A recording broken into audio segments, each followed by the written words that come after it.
So that said, unless somebody has a problem with it, we've got questions and everything prepared. Tracy, why don't you come on up here? How about a warm welcome for Tracy Andrews?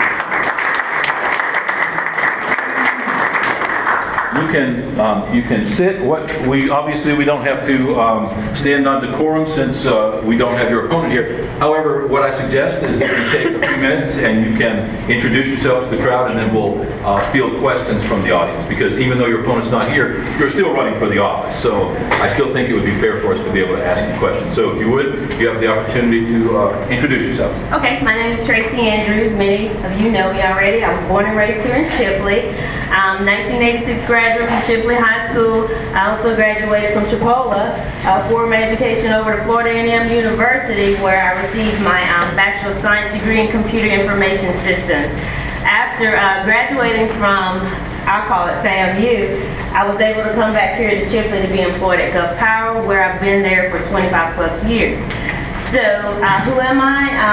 I am here. I am in the community. I'm engaged in the community. I attend Yes Lord Deliverance Church of God in Christ, and I have my pastor here with me today, Pastor David Woods, and I'm engaged in church. I'm very involved in my church. I serve on the board of directors, the trustee board. I'm also the women's ministry leader there, and I'm a help all, catch all, wherever I can be utilized, I am there to serve. And so serving is not an issue for me. That's just who I am. I felt like I have a calling to serve, and so that's why I've always embraced being involved in the community.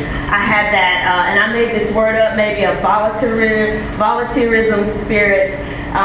Just being able to go out and learn more how I can help be a part of this great community and how to continue to build this great community in which we have here in the city of Chipley. So that's just a little bit about me. Right now I am the chairman of the Planning and Zoning Commission for the city of Chipley, and I've served on the code enforcement of now, which Levi is actually the person that's over code enforcement for the city of Chipley. So I've worked with him on a few things before I actually got separated, I think, from the code enforcement. But nevertheless, I am here to just to share some of my thoughts and share some reasons why I would like to be selected as your new city council member for Ward 3. And I'm asking you for your vote in advance. Before you hear anything about me or any questions, I'm asking you, if you live in the city of Chipley, to come out on August the 1st and vote. And we need you to vote because that's your right. You should want to exercise your right to vote. And so that's who I am, and that's the introduction. Thank you very much. I would also like to acknowledge my parents. Of course, I didn't get here by way of just Tracy. My mother and my father's here. Thank you for coming to support me, Tommy and Janetta Andrews. Thank you. You can sit, be comfortable, okay. Whatever you'd like to do. Okay. Just out of curiosity, of the 3,600 roughly citizens in the city limits of Chipley, do you know how many registered voters there are? Well, that's interesting. I would say 2,212, but that was the first list that I picked up several weeks ago. I am actually scheduled to pick up a revised list because there obviously was some issues with the current list of who really was in the city and who wasn't. And so the city with the Supervisor of Election Office and I think Gil Carter 911 have come together to pull out some of the ones that were originally listed on the list to determine who are citizens, so who are city residents. And so I'm hoping today that I will get that final list. So I would say roughly 2,000? That's close enough for the bike fighter. I'll go ahead and start. Tracy, going in as a freshman council person for Ward 3, what would be your priority or priorities as that new council person? The priority would be, and I stated it earlier, being visible and being the face or the voice for the people. Whether the voice for the people is internal, the internal employees, or the external citizens itself. And you have to be engaged in the community to know what's going on in the community. You can't come to a meeting by chance and learn everything from just a monthly meeting. You have to be involved. And so my take of coming in as that position is just being there to ask questions, ask those questions, those critical questions that no one wants to ask, and to be able to understand exactly where we are. Because right now I'm not privy to a lot of information that I want to be privy to, but once you become a city council, there'll be more information that you'll have the flexibility to learn about, and that's ready available for you. So being in the role that I am, being already involved in several of the volunteer committees there at the city, I've learned a lot through just planning and zoning, but it'll give me an upper hand to be able to ask questions and to be able to engage more with our community partners that we already have in place here that's doing an excellent job. Thank you. Tracy, with the county and the city, we've entered a partnership that's closer over the last 2-3 months than has been ever before. We're starting to actually intertwine our abilities to work forward. In the future, if the county sets forth the ordinance or a resolution, how receptive is the city going to be to partnership with them?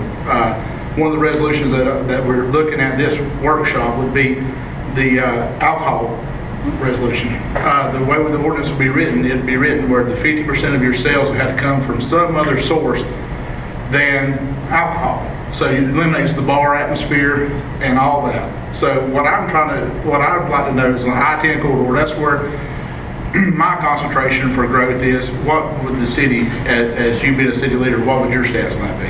As far as the city, I am so grateful for where we are as a city and the county and even the school board being able to finally come together. Yes, ma'am. Many of our ordinances at the city of Chipley are as is. They're dated 75 years ago or whatever. And so what will happen as far as my perspective coming to the table is, yes, I embrace working together and partnering with the county.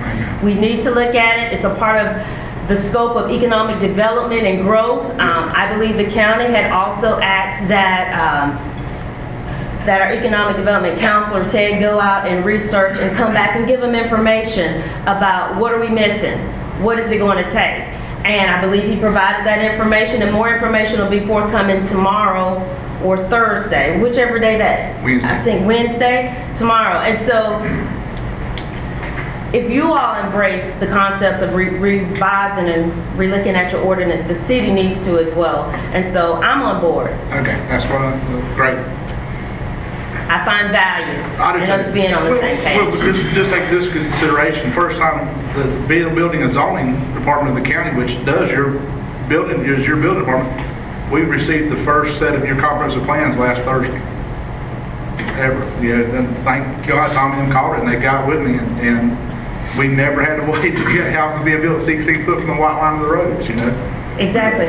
And thank goodness that you attended the actual city council meeting this month, because we were able to talk and we were able to ask you about information pertaining to that, because you all do the inspections and we run into those dilemmas or those situations when we're on the Planning and Zoning Commission, yes, where we found that we've had some issues that we've had to go ahead and approve, because really it wasn't the customer or the owner's fault. It's just a breakdown in the communication and the process of how we do things. So working together is a win-win, and so yes. This was a question that was emailed in, as a matter of fact, last week when we first announced that this forum would be held.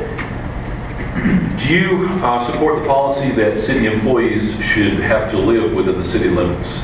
And I don't know what that relates to, if there's a change on the table, or if you guys have been discussing it at the city council level. I don't know, but the question was, do you support city employees for the city of Chipley having to live within the city limits to be in that position, to have those jobs?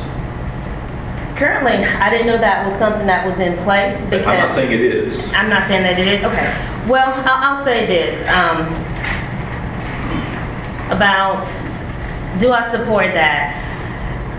For some businesses, we have residents that travel from neighboring counties into Washington County. We like that. We welcome that. It's kind of hard when you put a restriction on where someone should work. They may be the best or the qualified person or applicant for that job. I think when you have a policy of that nature in place, there has to be some parameters. For example, a 50-mile radius. to that extent. It can't just be yes or no. There has to be some boundaries there to determine if there's an outage or if there's a case of an emergency, what will be your actual travel time? What would it take for you to get there for that particular job that you actually hold? So I think it can't be just a cut and dry yes or no. I think you have to take that under consideration, some boundaries on that, because it could be just Bonifay, which is within 9 or 10 miles from here, and that shouldn't be a park court issue. But I think that I would have to say specifically, no, I don't agree with just saying you can't work for the city of Chipley if you don't live in the city of Chipley. Because obviously with our boundaries now, there's some that I thought lived in the city of Chipley.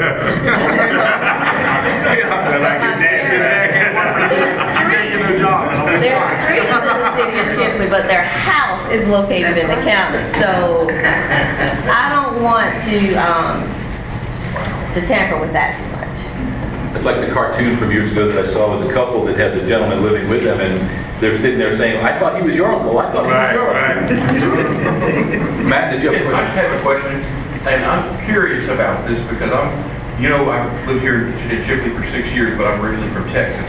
And in cities in Texas tend to have a fairly rabid annexation policy in a lot of cases, where they try to annex, especially in suburban areas where they try to out-annex each other. They annex this and kind of in this competition.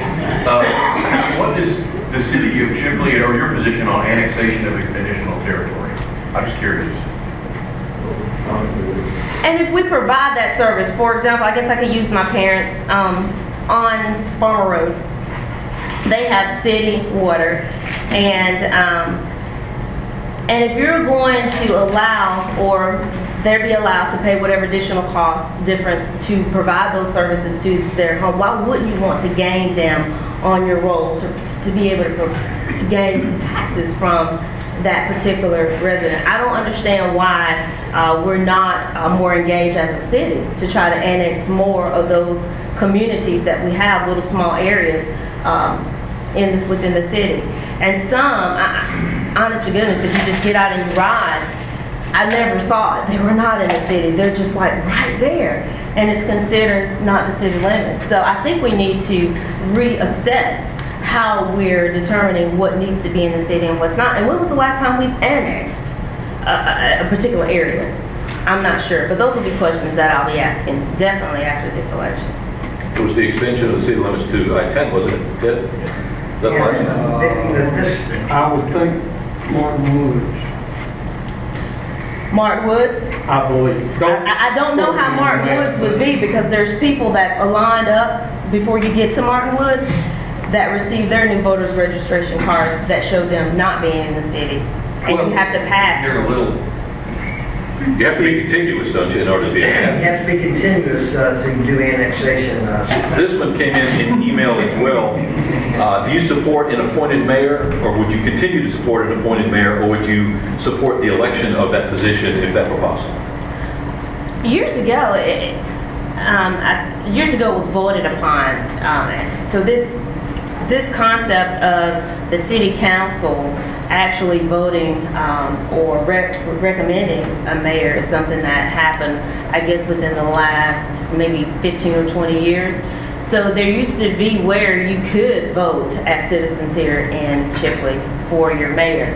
Do I support that? Yes, I believe that the citizens ought to have a say-so or have a voice in who the mayor is the face of the city. And many times from the board, it's interesting that some would say, well, that's an easy task for y'all to be able to select a mayor from your pool, your 5-panel pool. Sometimes it's not, because some may not want that task. But I think if you have a passion and you understand all the details that's required to be a mayor, and you choose to run, I think we ought to be, as citizens, they're able to select our mayor. The city of Vernon went to a 1-year term for their mayor so that they wouldn't have to suffer through a bad mayor for longer than 1 year. Well, that's the truth. I mean, all you have to do is the 1 year. YouTube and you know exactly why. So I guess there's an argument for both ways. And for the city of, and for Jackson County as well. They also do that as well. They have a one-term. Mariana? Mariana. Okay, we'll enter our speed round. Okay, no, Gene, sorry.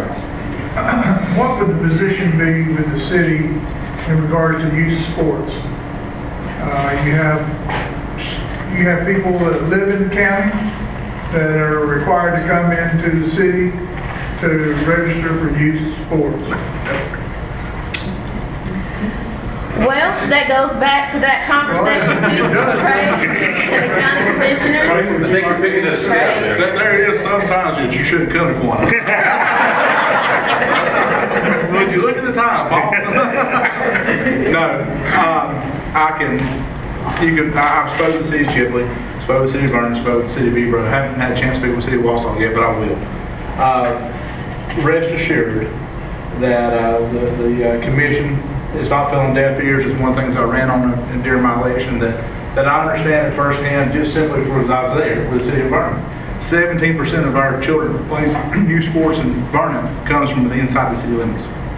At least 83% of it comes from outside the county. But the whole bill's dole on the city of Vernon. So the fairest way that I see to do it, and now I'm just one commission, but I feel the rest of the commission sees the same way, is that we'll go a price per child. And that way, it's not fair for me to give the city of Chipley $10,000 that hosts 2,000 kids a year throughout different sports, flag football, baseball, so on and so forth, and give Vernon $10,000 that hosts 200 kids. So if we come up with a way to put a price per child on it, then every municipality will have no room to argue that one's getting a better deal than the other. And I'm hoping that we're going to be able to sit down another meeting. We had a really good meeting a couple months back, and I'm looking forward to the new one after the new city commission comes on, whether it makes a change or whether or not, that we can all sit down and have a meeting and find out what's the best revenue stream for the city of Chipley, Vernon, Wausau, and Ebro. And it'll be taken care of. It may not be everything they want, but it'll be better than they're getting now. And now that we've beat up Trey a little bit, Yeah. but if a child comes up, signing up for baseball, soccer, whatever, I want to play soccer, he can sign up. So the city does not really ask, where do you live? It's what do you want to sign up for? And in some cases, they're not sure whether they live in the city or not. and their numbers are almost as bad as the city of Vernon. I think y'all around 30% maybe. Yeah, so it's a. I know it's been ongoing for 30-something years. Yeah. I know when my kids were young and they wanted to play city leagues, we paid $10 a kid to play in the city leagues, which the city league kids did not have to pay the $10. So. But the problem, to add to this, the problem that comes is you end up having a team of, let's say, youth baseball, go from one team having to travel to Mariana and wherever versus 4 or 5 teams. And it's a result of getting left out or being maybe it's just not interested. I don't know, but there's a whole big group of kids that come along and they hit the middle school, and their perception of the ball is we're done. Well, I think the city commission, as well as the county commission, understands that youth sports is a vital tool of our community, keeping our kids engaged in some other extracurricular activity than what's just left by being alone in the house. So we're going to partner together and see that we put the best programs that we possibly can for Washington County and the city of Chipley and other municipalities. So y'all can rest assured of that. And Tracy, you can thank Trey later for taking that bullet. We'll now move to the speed round, and you can give as long or short an answer to these as you want. The first one is Mongovan Building. We're working on that. The city of Chipley is working on that. In the last city council meeting, our city attorney has been given the go ahead and look into revising some of our ordinance that pertains to our process on how we handle that particular situation. So there's progress to be made for the Mongovan Building. So it's with the attorneys now? Yes. Okay. I used to share a wall with the Mongovan Building when I was in the Dunn Building. I We understand. stayed awake with stuff falling on our roof all the time. Splash pad.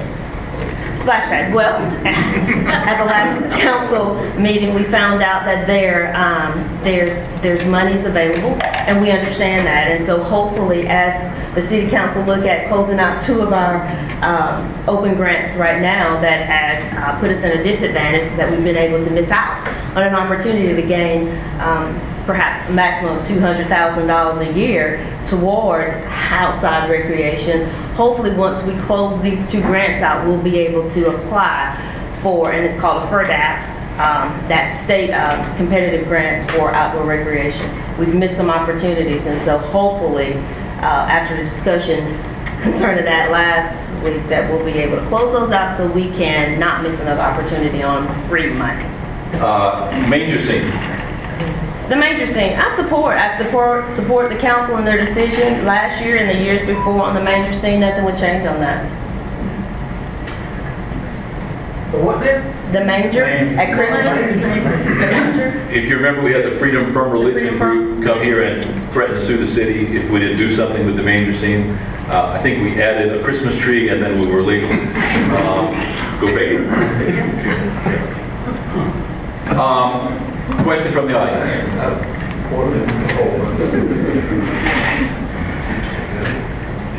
Do you have any specific changes or specific plans moving forward? I already asked you that question, but can you point to one thing that you feel that you can do better than what's being done today?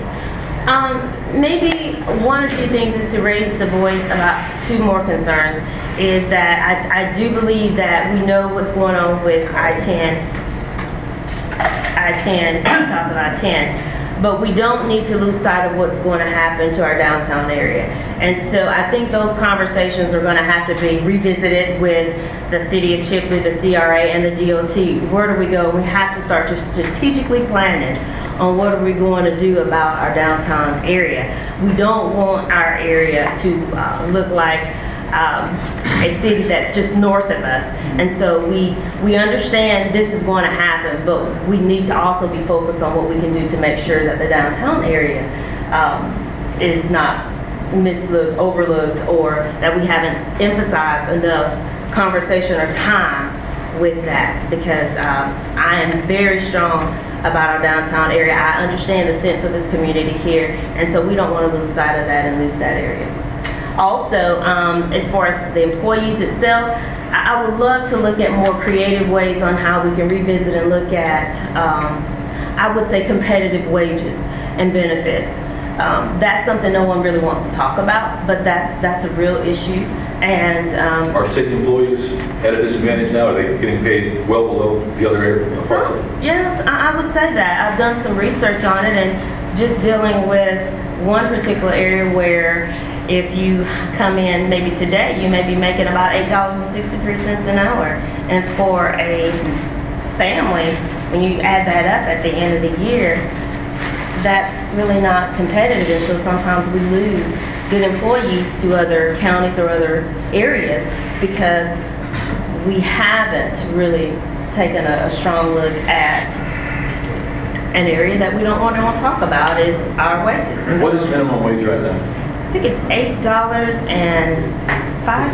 or 10 cents. So you are paying a little over. Just a little. The city police has always had that problem. Yes, and we They lose train it. a policeman, and then the first thing you know, he's going to the county. Yes. Yes. Well, the county says the same thing, that they train them up so that they can go to a different county. Yeah, So something Scott probably dealing with more than he cared to right now. And so, and maybe that's something they don't want to talk about, but that's definitely something that needs to be voiced and something that needs to be addressed. What can you as a city council person do to boost civic awareness and engagement in students as well as in adults to ensure that people are aware and pay attention to what's going on within that civic organization that is the city? Well, as far as a voice in my church, I am very attentive to the meetings that we have within our community, so I'm always voicing what's available, what's out there, what the activities are to my local church. I also serve as the president of New Vision, which is a nonprofit organization as well, so I'm intertwined and keep making sure that they know that we're a partner here within this community, and we're going to be involved and we're going to be engaged in whatever's going on there. So it's just being visible, being accessible, and sharing information. I think we can network a little better. Are there any other questions from the floor? Mom and Dad, you want to throw her a softball just so she can end on a big note? Thanks to all of you for coming. Tracy, I apologize that for what it's worth that your opponent was not here. However, I will give you a few seconds here now to wrap up and maybe explain to this assemblage why they should vote for you on August 1st. Thank you. Thank you for this opportunity to come before you at your Kiwanis weekly meeting. I am the person for City Council Ward 3. I have a passion and a desire to work strongly within the community. I love what I'm doing. I love being able to serve. I understand the important need to work together, to partner, to be able to understand the needs of the people and be able to do the research, because I don't know everything, but I'm willing to go and do research to make sure that I'm better capable to present something to the City Council. I want to be the voice. I am the voice for the people today. And so I just want to be elected on August the 1st, and I need you to go out and vote if you're in the city for me on August the 1st. I am very passionate. I'm a hard worker. I have a strong work ethic. I love this community. As one of the things I said was this area is like family. We're a group of families up under an umbrella of a big family. And so the sense of spirituality and family and community means a lot to me. And so there's many places that some would desire to be, but I am so grateful that I chose to stay here within the city of Chipley. And there's great things that we can do here in the city of Chipley together. Thank you very much.